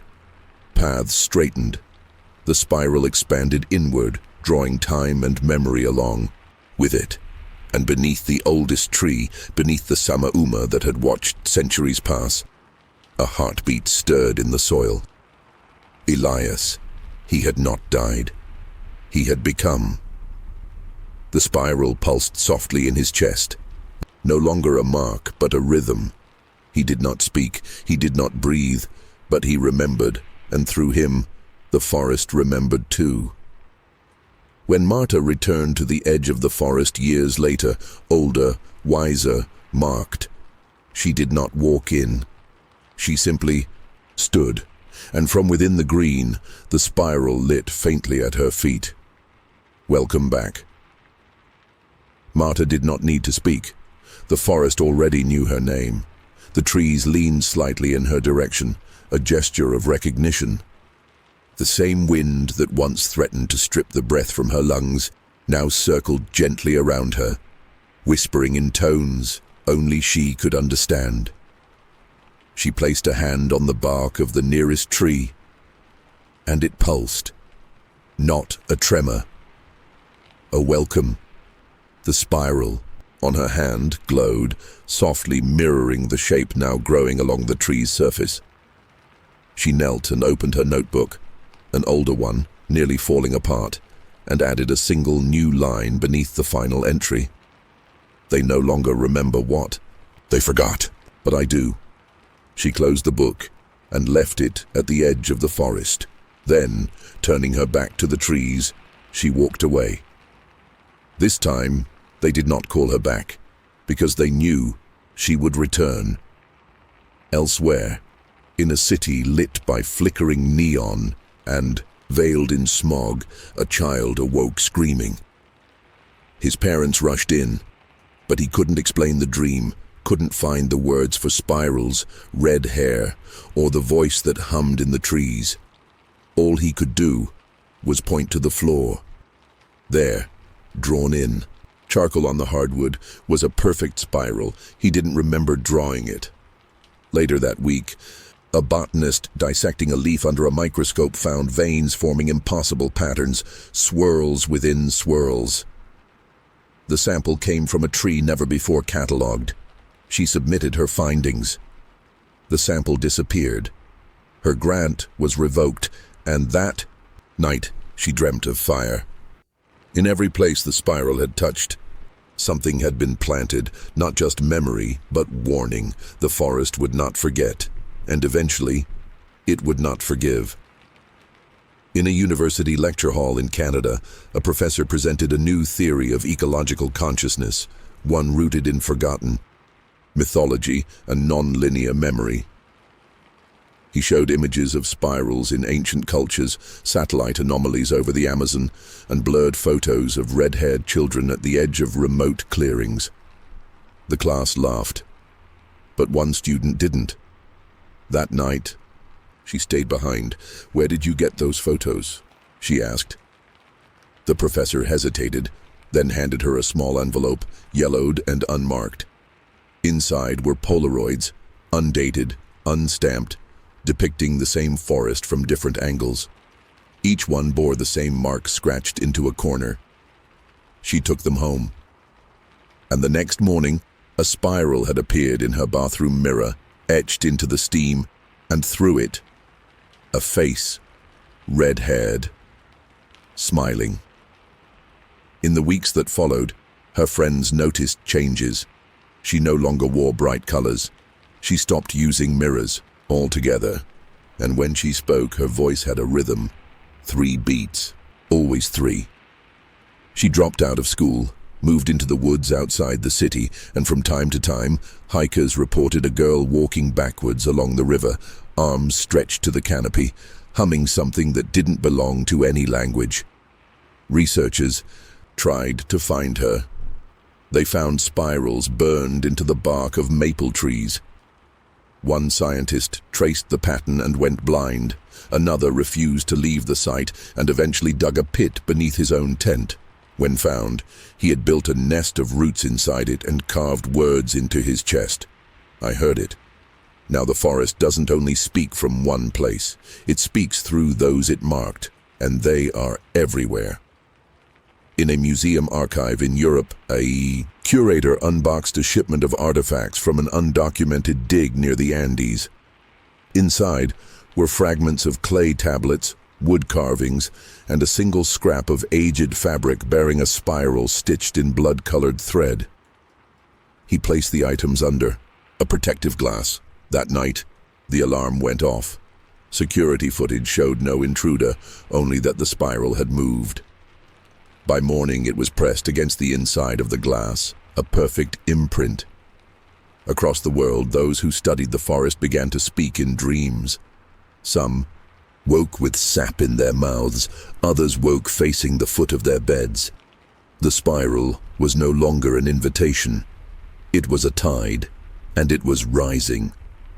In Brazil, on the edge of the last untouched acre, a girl wandered into the forest at dawn. She wasn't searching for anything, but the forest had been searching for her. She walked barefoot, humming a tune she'd never heard. Her dress dragged through the dew-soaked grass. Her fingers brushed ferns that seemed to reach back. When her parents found her hours later, she didn't speak, only held up her hand. A perfect spiral was burned into her palm. She would speak again, but not for several years. When she did, her first words were, "They're coming back." And no one asked who she meant. They already knew. Far above the canopy, where satellites scanned the world without emotion, a single, spiraling anomaly appeared over the rainforest. It wasn't smoke. It wasn't cloud. It was shadow. Engineers flagged it. Analysts dismissed it until the second one formed, then a third. Soon the satellite maps were dotted with them, spiral formations blooming like bruises on untouched green. Each one matched an old story. Each one aligned with a missing expedition, a vanished village, an unexplained fire. And in the center of it all, where no drone would fly, no signal could reach, no map would draw, was the original spiral. Still pulsing, still waiting. The forest hadn't finished. It had only begun. On a remote island thousands of kilometers away, untouched by jungle or fire, a team of archaeologists unearthed a stone. It was smooth, black, and buried deep beneath volcanic ash, etched on its face, barely visible, was a spiral. They called it coincidence. They always do. But that night, when the lead archaeologist reviewed their footage, she saw something impossible. In the frame behind her own silhouette stood a child. Red hair, bare feet, smiling. She turned. No one was there. She checked the next frame. The child was closer. In the final frame, only the spiral, pressed into the lens. She didn't sleep. She didn't return. The jungle had never touched that island, but the spiral had, because the forest doesn't grow. It remembers, and it reaches. Years passed. The spiral faded from headlines. The world moved on, as it always does. But in the deepest places, beneath roots, beneath rivers, beneath the bone-white memory of the moon, the spiral kept turning. Old paths reopened. New roots curled into names never spoken aloud. And those who still bore the mark felt it pulsing again. One day, a girl in New Zealand woke up with a song on her lips she didn't recognize. It hummed itself. 3 notes, then 3 more. She walked into the hills with bare feet and never came back. Later, when searchers combed the ridge, they found only a spiral burned into the frost, and an old, rotting notebook sealed beneath a cairn of fresh stones. Inside, in careful, trembling handwriting, "They will take you if you forget. They will welcome you if you remember." In the final days of the dry season, the forest grew restless again.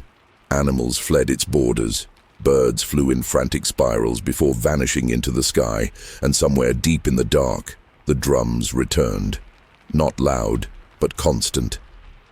A new group arrived, filmmakers documenting the myths of the Amazon. Local guides warned them not to go near the spiral territory. They didn't listen. They found the glade, they found the stones, they found the mask, and one of them, curious and bold, picked it up. He laughed, placed it on his face.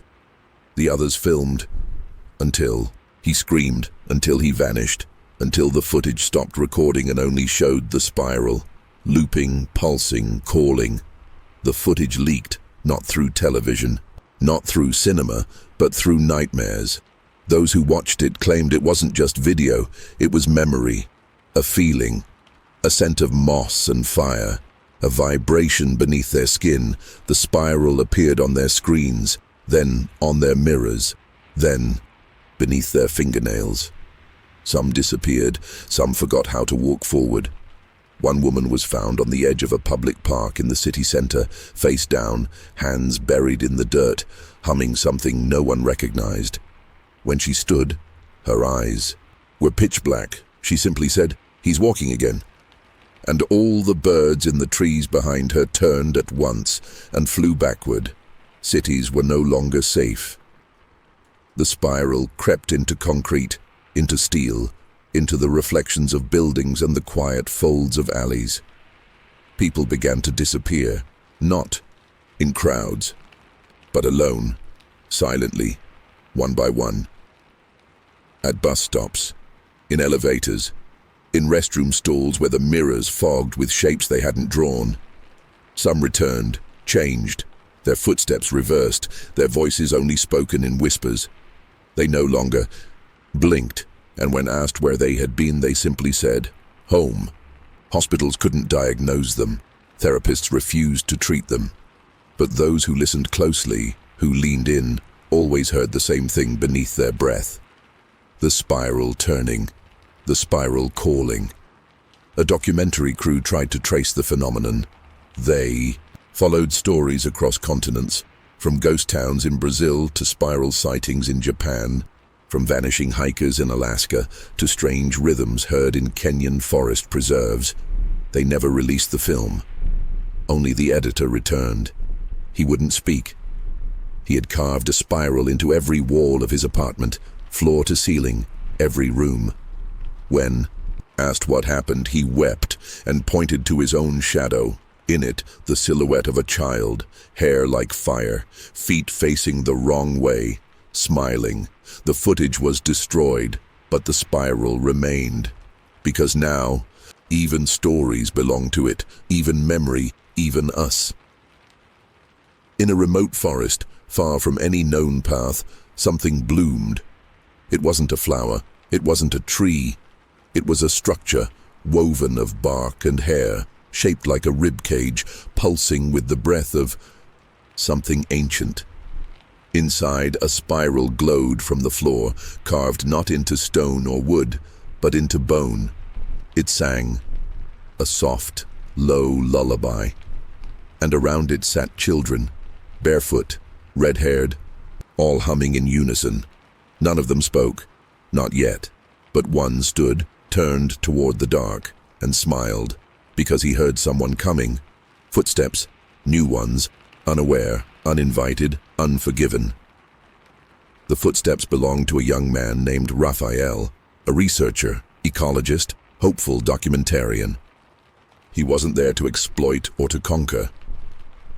He came in search of truth, but the spiral does not care about intention. It only knows memory, and Raphael, though unaware, carried echoes of his grandfather's boots, ones that once tore through sacred roots. With a laugh, he stepped into the glade. He saw the rib cage, he saw the children, and he dropped his notebook. The smallest child stood, walked backward toward him. "Hello," Raphael whispered, trembling. The child only tilted his head. "You're not the first," he said. Raphael opened his mouth to speak, but the spiral beneath his feet lit up, bright, blinding. And when the light faded, Raphael was gone. Only the notebook remained. Its final words, "They are waiting. And the forest will take you." If this story chilled you, haunted you, or made you question the silence of the woods, don't keep it to yourself.